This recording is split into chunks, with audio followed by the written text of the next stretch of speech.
N coverage ન્યૂઝમાં આપનું સ્વાગત છે। કોંગ્રેસ નેતા અમિત ચાવડાએ ખેડૂતો માટે સરકારે કરેલ કામગીરી બાબતે પ્રતિક્રિયા આપી। આવો સાંભળીએ। સુધી દરેક ઘરે નળથી જળ મળશેની જાહેરાત 2019માં કરી હતી। આજે 5 વર્ષનો સમય થયો। આ ગુજરાતની ડબલ એન્જિન સરકારે આ પૈસામાંથી શું કર્યું એના પ્રશ્નોત્તરીના જવાબમાં જોવા મળ્યું કે છેલ્લા 3 વર્ષમાં કેન્દ્ર સરકાર તરફથી આ યોજના માટે 7,500 કરોડ રૂપિયા મળ્યા। પણ ગુજરાતની સાચી જમીની પરિસ્થિતિ શું છે? તો ઘરે ઘરે નળથી જળ તો ના મળ્યું, નળ આયા પણ ક્યાંય જળ ના પહોંચ્યું, પણ આ નળથી છળ મળ્યું એવું ગુજરાતના લોકો સ્પષ્ટ રીતે જોઈ રહ્યા છે અને કહી રહ્યા છે।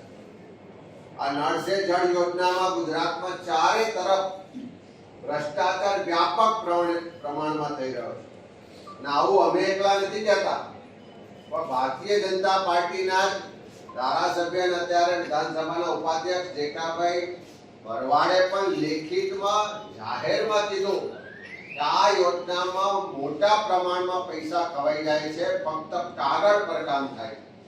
એ પંચમહાલ જિલ્લો હોય, દાહોદ જિલ્લો હોય, મહીસાગર જિલ્લો હોય, વલસાડ જિલ્લો હોય, નવસારી જિલ્લો હોય કે આખા ગુજરાતના તમામ જિલ્લાઓ આ યોજનામાં જે ભ્રષ્ટાચાર ચાલી રહ્યો છે આંખે દેખાય છે, તેમ છતાં સરકાર ચૂપ છે।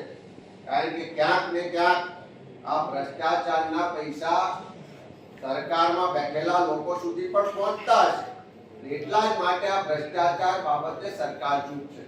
ત્યારે ચારે તરફથી રજૂઆતો આવી, વિરોધ થયો, ત્યારે સરકારે તપાસના નામે નાટક પણ કર્યું કે તપાસ કરવા માટે વાસ્મોની યોજનામાં જે કામો થયા છે એનું મોનિટરિંગ થાય, સ્થળ પર તપાસ થાય, એટલા માટે સરકારે ટેન્ડર પાડ્યું અને એજન્સી દિશા નામની એજન્સી નક્કી કરી અને એને કીધું કે આ તમામ કામો થયા છે કે નહીં એની તપાસ કરો। તપાસ કરવા વાળી એજન્સીને પણ 5 કરોડ રૂપિયા ચૂક્યા। એક તો કામમાં ભ્રષ્ટાચાર અને તપાસ કરવાના નામે પણ ભ્રષ્ટાચાર કરવામાં આવ્યો। ત્યારે વિધાનસભાની આજે પ્રશ્નોત્તરીમાં અમે સ્પષ્ટ માંગણી કરી છે કે નળ આયા છે પણ જળ પહોંચ્યું નથી। ઘેર ઘેર જળ પહોંચાડવાના જે ભાષણો, વાયદા અને વચનો થયા એ પૂરા થયા નથી। નળથી જળ નથી મળ્યું પણ નળથી છળ મળ્યું છે લોકોને। અને એટલા જ માટે આ સમગ્ર કરોડો રૂપિયાનો જે ભ્રષ્ટાચાર છે એની ન્યાયિક તપાસ થવી જોઈએ। જે અધિકારીઓ નાના નાના લોકોને તમે બદલી કરો છો કે સસ્પેન્ડ કરો છો એ પૂરતું નથી અને આખા ગુજરાતમાં જ્યારે આ યોજનાનો ભ્રષ્ટાચાર વ્યાપક પ્રમાણમાં હોય તો એસઆઈટી ની રચના કરવામાં આવે અને આખા ગુજરાતના નળ સે જલ યોજનાના ભ્રષ્ટાચારની તપાસ થાય અને આ ભ્રષ્ટાચારના પૈસા જે મોટા લોકો સુધી પહોંચતા હોય એમને પણ જેલના સળિયા પાછળ નાખવા માટે એસઆઈટી ની તપાસ કરાવો એવી કોંગ્રેસ પક્ષ તરફથી માંગણી કરી। દેશના પ્રધાનમંત્રી શ્રી જ્યાં સુધી ગુજરાતના મુખ્યમંત્રી હતા ત્યાં સુધી એમણે ક્યારેય એમ કીધું પણ નહોતું કે હું ઓબીસી સમાજમાંથી આવું છું ને એના માટે ક્યારેય એમણે ગૌરવ પણ નહોતું લીધું। પણ દેશની રાજનીતિમાં જ્યારથી ગયા 2014 થી ત્યારથી દરેક ભાષણમાં કે હું ગરીબ સમાજમાંથી આવું છું, ઓબીસી સમાજમાંથી આવું છું, ગરીબાઈ મેં જોઈ છે અને એના નામે રાજનીતિ થતી આપણે સૌએ છેલ્લા 10 વર્ષમાં જોયું છે।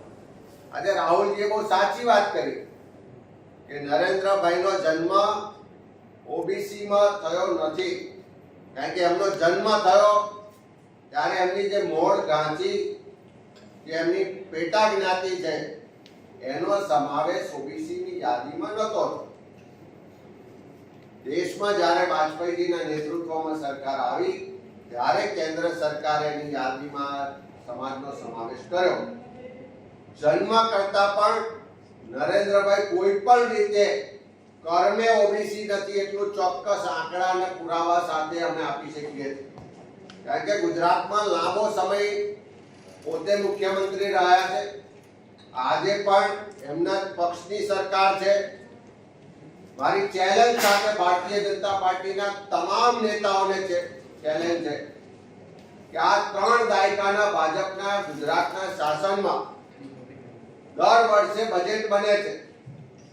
એક પણ વર્ષનું બજેટ એવું બતાવે એમાં નરેન્દ્રભાઈ મોદીનો કાર્યકાળનો પણ સમાવેશ થાય છે કે જેમાં ગુજરાતના બક્ષીપંચ સમાજ માટે જે સામાજિક અને આર્થિક પછાત વર્ગ વિભાગ છે, જેના મંત્રી પણ અલગ છે, એને બજેટમાંથી 1% રકમ પણ ફાળવી હોય. આ વર્ષે 3,32,000 કરોડનું બજેટ બન્યું. મારી ચેલેન્જ છે કે આ વિભાગને જો 1% પણ રકમ ફાળવી હોય, પાછલા 10-20 વર્ષના બજેટના આંકડા જોઈ લો કે 52% વસ્તી ધરાવતા બક્ષીપંચ સમાજને દર વર્ષે જે બજેટ બને છે અને એ સમાજ માટેનો વિભાગ અલગ છે, તેમ છતાં 1% બજેટ પણ ફાળવવામાં આવતું નથી.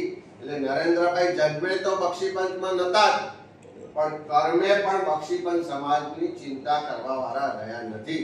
અને ખરેખર જો પ્રધાનમંત્રી શ્રી બક્ષીપંચ સમાજમાંથી આવતા હોય, અસલી બક્ષીપંચ હોય, તો મારી એમને વિનંતી છે કે ગુજરાતમાં 52% વસ્તી ધરાવતો બક્ષીપંચ સમાજ, 60% વસ્તી ધરાવતો દલિત સમાજ, 14% વસ્તી ધરાવતો આદિવાસી સમાજ અને 9% વસ્તી ધરાવતો લઘુમતી સમાજ, એને દરેક રીતે બજેટની ફાળવણીમાં અન્યાય થઈ રહ્યો.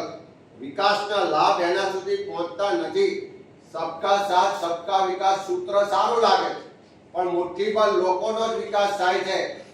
અને સાચા અર્થમાં બક્ષીપંચમાંથી આવતા હોય, બક્ષીપંચ સમાજની ચિંતા હોય, તો તાત્કાલિક ગુજરાતમાં એમની ડબલ એન્જિન સરકાર છે, જાતિ આધારિત વસ્તી ગણતરી કરવાની પ્રધાનમંત્રી શ્રી ગુજરાત સરકારને સૂચના આપે તો માનીએ કે એ બક્ષીપંચની લાગણી ધરાવે છે, ગરીબ લોકોના હિતોની ચિંતા કરે છે, ગરીબ લોકોને જે અન્યાય થાય છે એમાંથી એમને ન્યાય અપાવવા માટે ચિંતિત છે અને એમની ઈચ્છા શક્તિ છે. સરકારને સૂચના આપે કે તાત્કાલિક જાતિ આધારિત વસ્તી ગણતરી કરાવે, અન્યથા માન્ય વડાપ્રધાન શ્રી જન્મે પણ બક્ષીપંચમાં નથી અને કર્મે પણ બક્ષીપંચની લાગણી ધરાવતા નથી. अन्य खबरों के लिए चैनल को सब्सक्राइब कीजिए. खबरों का नोटिफिकेशन पाने के लिए बेल आइकॉन को जरूर दबाएं.